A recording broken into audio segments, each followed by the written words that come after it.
Welcome back to DIY Aquascapes. The last time we checked in on the 6-gallon Mopani Jungle, it was only 7 days old.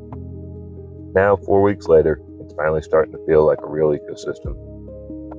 We've even got life showing up that I never intentionally added. The first thing you'll notice is that the Rotala is absolutely exploded and taken over the surface. I've pushed it back a few times to support the spider plant in the back and keep its leaves out the water. The roots love being submerged, but the foliage, not so much. I probably should trim it, but I honestly love the jungle vibe. What do you think? Should I trim it or let it grow? Let me know in the comments.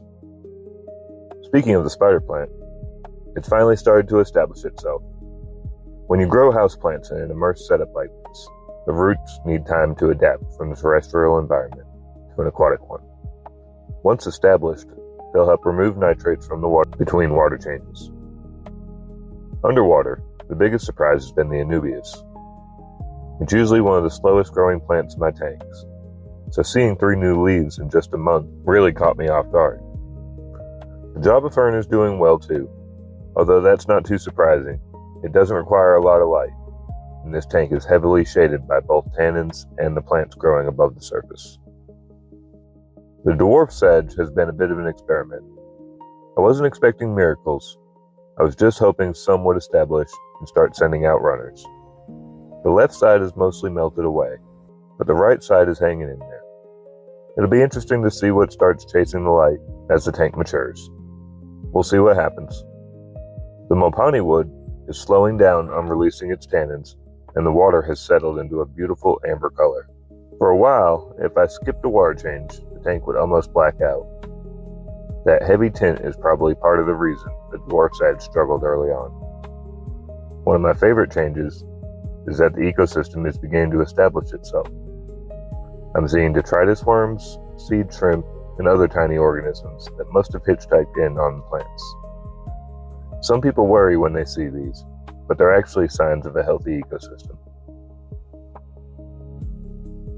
They break down waste and will eventually become natural food source if I decide to add fish later. I've been doing a water change every 3 days or so to help manage the tannins while keeping an eye on the nitrogen cycle. The ammonia is still a little elevated, which isn't unusual for a 4-week-old dirted tank.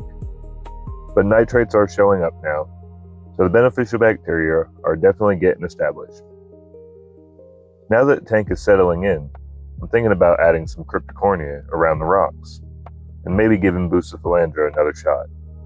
I had to remove my first attempt after it melted, but I'm ready to try again. If you missed that, be sure to check out the 7-day update.